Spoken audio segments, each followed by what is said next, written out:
भगवते वासुदेवाय. तर आपण पाहत आहोत श्रीमद भागवत महापुराण आणि त्यातील हा आपला प्रथम स्कंद चालू आहे आणि प्रथम स्कंदातील आपला अध्याय 18वा चालू आहे. तर 18व्या अध्यायामध्ये आपण राजा परीक्षिताला शृंगी ऋषींचा शाप हे पाहणार आहोत. तर सूत म्हणाले, अद्भुत कर्मे करणाऱ्या भगवान श्रीकृष्णाच्या कृपेने राजा परीक्षित मातेच्या गर्भात अश्वत्थाम्याच्या ब्रह्मास्त्राने जळूनही मरण पावला नाही. ब्राह्मणाच्या शापाने त्याला दंश करण्यासाठी तक्षक आला त्यावेळी प्राण जाण्याच्या मोठ्या भयानेही तो भयभीत झाला नाही, कारण त्याने आपले चित्त भगवान श्रीकृष्णाच्या चरणी समर्पित केले होते. त्याने सर्वांची आसक्ती सोडली. गंगात काठावर जाऊन श्री सुखदेवांचे शिष्यत्व पत्करून त्यांच्याकडून भगवंतांचे स्वरूप जाणून आपल्या शरीराचा त्याग केला. जे लोक भगवान श्रीकृष्णांच्या लीला कथन करीत राहतात त्या कथामृताचे नेहमी पान करतात आणि त्यांच्या चरणकमलांचे स्मरण करतात त्यांना अंतकालीही मोह होत नाही. जोपर्यंत पृथ्वीवर अभिमन्यू पुत्र महाराज परीक्षित सम्राट होते तोपर्यंत सर्वत्र राहूनही कलीचा काही प्रभाव पडला नाही. ज्या ठिकाणी ज्या क्षणी भगवान श्रीकृष्णांनी पृथ्वीचा त्याग केला त्यावेळी अधर्माचे मूळ कारण असलेले कलियुग आले होते.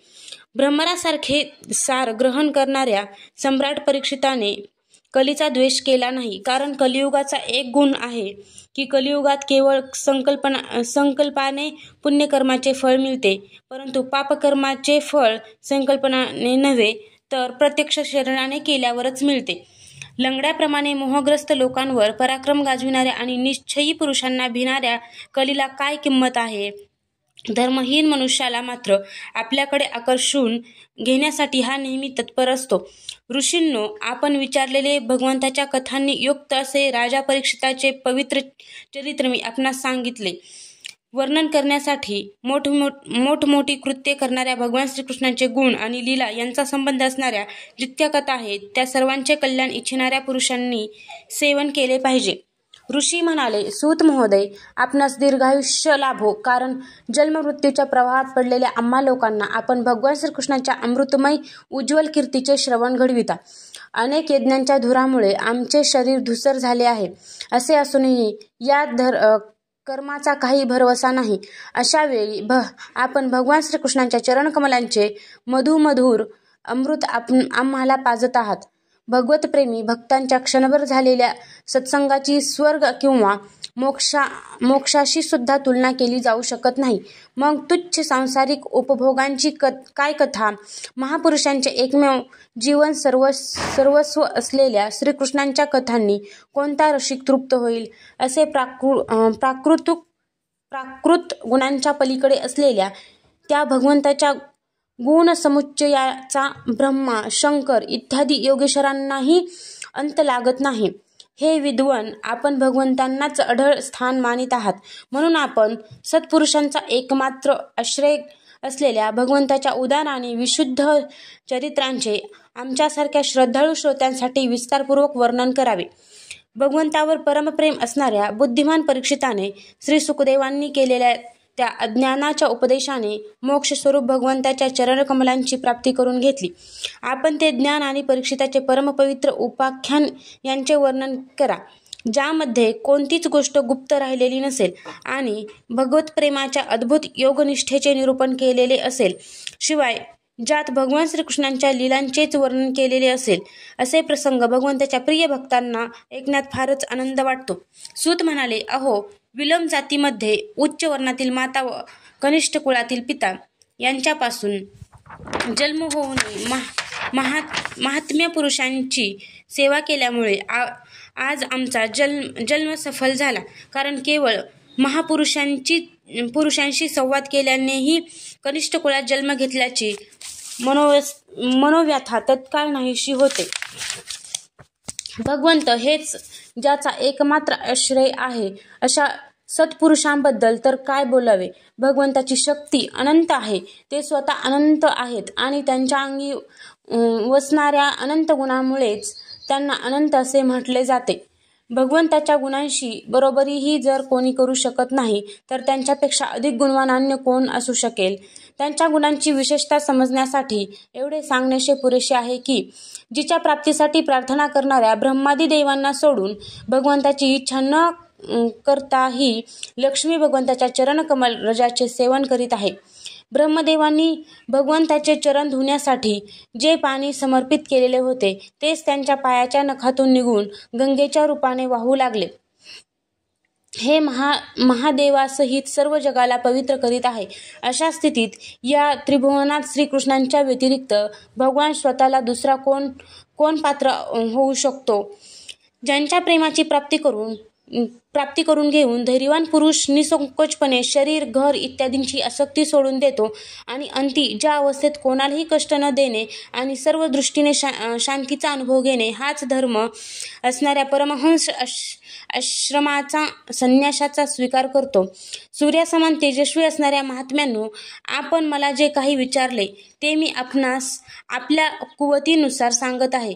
जसे पक्षी आपापल्या शक्तीनुसार आकाशात उडतात तसेच विद्वान लोकसुद्धा आपापल्या बुद्धीनुसार श्रीकृष्णांच्या लीलांचे वर्णन करतात. एके दिवशी राजा परीक्षित धनुष्य घेऊन शिकारीसाठी वनात गेला होता. पशूंच्या मागे धावता धावता तो थकून गेला आणि त्याला अतिशय तहान आणि भूक लागली. जवळपास कोठे जलाशय दिसला नाही. तेव्हा तो जवळच्याच एका ऋषींच्या आश्रमात गेला. तेथे त्याने पाहिले की एक ऋषी डोळे बंद करून एका आसनावर चित्ताने बसले होते. इंद्रिये, प्राण, मन आणि बुद्धी यांचा निरोध केल्याने ते बाह्य जगापासून निवृत्त झाले होते. जागृती, स्वप्न, सुषुप्ती या तिन्ही अवस्थांच्या पलीकडील अशा निर्विकार ब्रह्मरूप तुरीय अवस्थेत स्थिर झाले होते. विस्कटलेल्या जटांनी आणि कृष्णमृगजिनांनी त्यांचे शरीर जवळजवळ झाकले गेले होते. तहानेने घसा कोरडा पडला असल्याने राजा परीक्षिताने तथा अवस्थेतही त्यांच्याकडे पाणी मागितले. जेथे राजाला बसण्यासाठी दर्भासन मिळाले नाही, भूमीवर बसा असेही कोणी म्हटले नाही, तर अर्घ्य आणि आदरयुक्त मधुर वाणी कोठून मिळणार? तेव्हा आपला अपमान झाला असे वाटून राजाला राग आला. शौनका, राजा भूक आणि तहानेने व्याकुळ झाला होता, म्हणून लगेच त्याच्या मनात एक ब्राह्मणाविषयी ईर्ष्या आणि क्रोध उत्पन्न झाला. असा प्रसंग त्याच्या जीवनात पहिल्यांदाच आला होता. तेथून परत जातेवेळी क्रोधविवश होऊन त्याने धनुष्याच्या टोकाने एक मेलेला साप उचलून ऋषींच्या गळ्यात अडकून तो राजधानीकडे निघून गेला. परीक्षिताच्या मनात असे आले की यांनी डोळे मिटले आहेत, त्या अर्थी खरोखरच इंद्रिये आवरून घेतली आहेत काय? का राजाशी आपल्याला काय कर्तव्य आहे असे मानून खोटेच समाधीचे सोंग घेतले आहे. त्या शमीक मुनींचा पुत्र मोठा तेजस्वी होता. तो इतर ऋषिकुमारांसह बाजूलाच खेळत होता.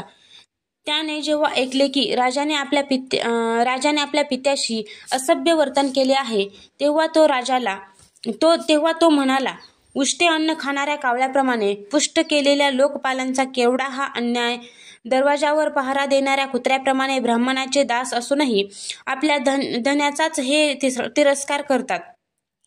ब्राह्मणांनी क्षत्रियांना आपले द्वारपाल बनविले आहे. त्यांनी दरवाजावर उभे राहून संरक्षण केले आहे. घरात घुसून भांड्यातील अन्न खाण्याचा त्यांना अधिकार नाही.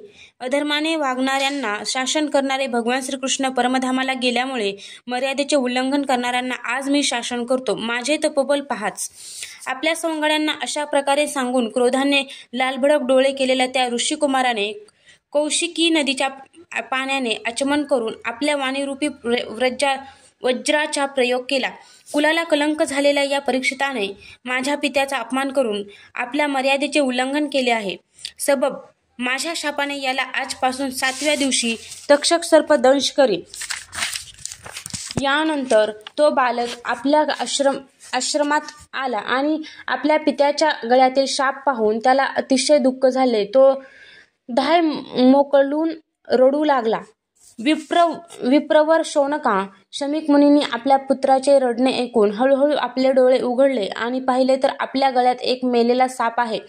सापाला फेकून देऊन त्यांनी आपल्या मुलाला विचारले, पुत्रा, तू का रडत आहेस? कोणी तुझा अपमान केलाय का? असे विचारल्यानंतर मुलाने सर्व हकीकत सांगितली. राजाला दिलेल्या शापाची कहाणी ऐकून ब्रह्मर्षी शमीकांनी मुलांचे कौतुक केले नाही, कारण त्यांच्या दृष्टीने परीक्षिताला शाप देणे योग्य नव्हते. ते म्हणाले, अरे मूर्खा, तू मोठे पाप केलेस. त्यांच्या लहानशा चुकीसाठी तू त्यांना एवढे मोठे शासन केलेस. याचा मला खेद होत आहे. तुझी बुद्धी अजून अपरिपक्व आहे. भगवत वत्सल स्वरूप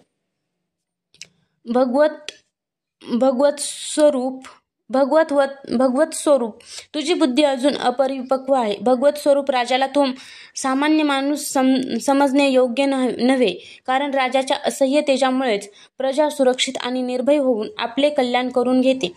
ज्यावेळी राजाचे रूप धारण करणारे भगवंत पृथ्वीवर दिसणार नाहीत, त्यावेळी चोरांची संख्या वाढेल आणि असुरक्षित बोकडांच्या कळपाप्रमाणे एका क्षणात लोकांचा नाश होईल. राजाच नाहीसा झाल्यावर धनाधिकांची चोरी करणारे चोर जे पाप करतील त्यांच्याशी आपला काही संबंध नसूनही ते आपल्यालाच लागू होईल, कारण राजा नसेल तर चोर डाकूंची संख्या वाढते. ते आपापसात मारपीट, शिव्याशाप देणे इत्यादी करतात. इतकेच नव्हे तर पशु, स्त्रिया आणि धनसंपत्ती यांची लूट करतात.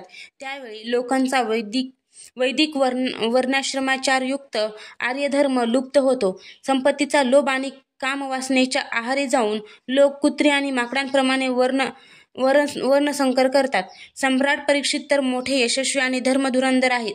त्यांनी पुष्कळसे अश्वमेध यज्ञ केलेले आहेत आणि ते भगवंतांचे प्रिय भक्त आहेत. तेच राजर्षी तहान भुकेने व्याकुळ होऊन आपल्या आश्रमात आले होते. त्यांना आपण शाप देणे कधीही योग्य नाही. या अज्ञान बालकाने आपल्या निष्पाप सेवक असलेल्या राजाचा अपराध केला आहे. सर्वात्मा भगवान याला क्षमा करत. भगवंताच्या भक्तांमध्येही बदला घेण्याची शक्ती असते, परंतु ते दुसऱ्यांनी केलेला अपमान, फसवणूक, शिव्याशाप देणे, अधिक्षेप करणे किंवा मारहाण करणे यांसारख्या गोष्टीचा कधी बदला घेत नाहीत. महामुनी शमीकांना पुत्राने केलेल्या अपराधाचा मोठा पश्चाताप झाला. राजा परीक्षिताने त्याचा जो अपमान केला होता त्याच्याकडे त्यांनी लक्षच दिले नाही.